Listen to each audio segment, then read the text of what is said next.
दिल्ली में हो गई ताजपोशी की तैयारी। 27 साल बाद बीजेपी लेगी सत्ता की शपथ। जहां से सालों पहले हुआ था आपका उदय, उसी जगह होगी बीजेपी की महाशपथ। राज तिलक की हो गई तैयारी। बीजेपी ने नहीं किया नाम का ऐलान। कौन होगा दिल्ली का नया सुल्तान? तारीख पक्की, जगह फाइनल, शॉर्ट लिस्ट तैयार। रामलीला मैदान से मिलेगी दिल्ली को नई सरकार। दिल्ली के सियासी सिंहासन पर किसकी ताजपोशी की जानी है, इसको लेकर बीजेपी की तरफ से भले ही अभी पत्ते नहीं खोले गए हों, लेकिन राज तिलक के लिए पूरी तैयारी कर ली गई है।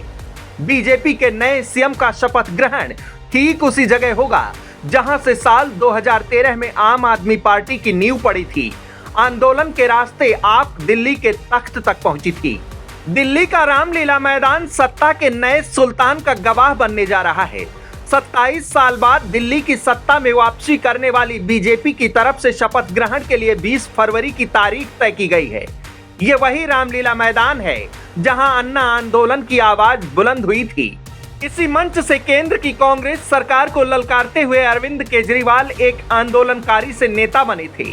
अन्ना आंदोलन की नींव पर अरविंद केजरीवाल ने नई पार्टी बनाई और फिर दिल्ली की सत्ता पर काबिज हो गए। क्या थी 14 साल पहले दिल्ली में सियासी हवा बदलने की वो कहानी? चलिए जानते हैं। वो साल था 2011, अगस्त का महीना था। केंद्र की सत्ता में काबिज कांग्रेस सरकार के दूसरे कार्यकाल का 2 साल हो चुका था। इसी दौर में केंद्र सरकार पर भ्रष्टाचार के बड़े बड़े आरोप लग रहे थे। तभी लोकपाल बिल को लेकर अन्ना हजारे ने रामलीला मैदान में सरकार के खिलाफ विरोध प्रदर्शन शुरू कर दिया। धीरे धीरे ये विरोध आंदोलन का रूप लेता गया। पूरे देश से अन्ना आंदोलन को समर्थन मिला। केंद्र सरकार के खिलाफ ये जबरदस्त हल्ला बोल था। रामलीला मैदान में मैं भी अन्ना लिखी टोपी लगाए लोगों का हुजूम पहुंचने लगा। धीरे धीरे इस टोपी का विस्तार रामलीला मैदान से बाहर निकलकर देश के अलग अलग हिस्सों तक पहुंचता चला गया। यही वो वक्त था जब अन्ना हजारे के मंच पर एक और नाम गूंजता था, नाम अरविंद केजरीवाल। अरविंद केजरीवाल एक प्रशासनिक अधिकारी थे जो नौकरी छोड़कर अन्ना आंदोलन में शामिल हुए थे और भ्रष्टाचार के खिलाफ आवाज बुलंद कर रहे थे।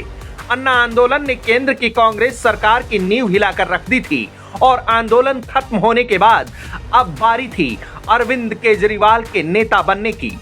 आंदोलन खत्म होते ही केजरीवाल ने अपनी नई पार्टी बनाने का ऐलान कर दिया।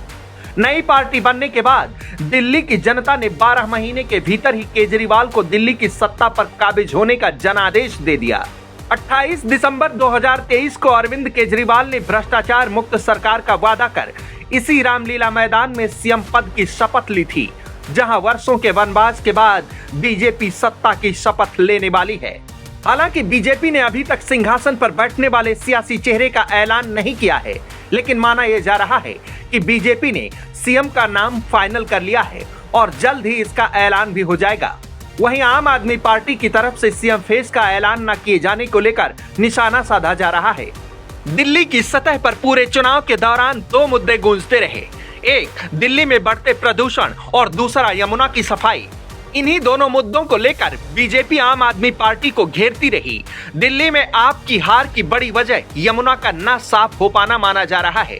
हालांकि बीजेपी को भी ये बात पता है कि यमुना दिल्ली की भावनाओं से जुड़ी है, इसीलिए दिल्ली में भले ही अभी तक सीएम का ऐलान ना हुआ हो, लेकिन यमुना की सफाई का काम शुरू कर दिया गया है। यमुना की आरती भी प्रारंभ कर दी गई है और बदलती तस्वीरों को प्रचारित भी किया जाने लगा है। दिल्ली को विकास के नए आयाम तक पहुंचाने का वादा कर सत्ता में लौटी बीजेपी के सामने दिल्ली में जनता से किए वादों को पूरा करने की चुनौती होगी। दिल्ली में प्रदूषण और लगातार गिरती एयर क्वालिटी को सुधारने के लिए कड़ी मशक्कत और बेहतर रणनीतियां बनानी होगी। डेस्क रिपोर्ट, आज की खबर।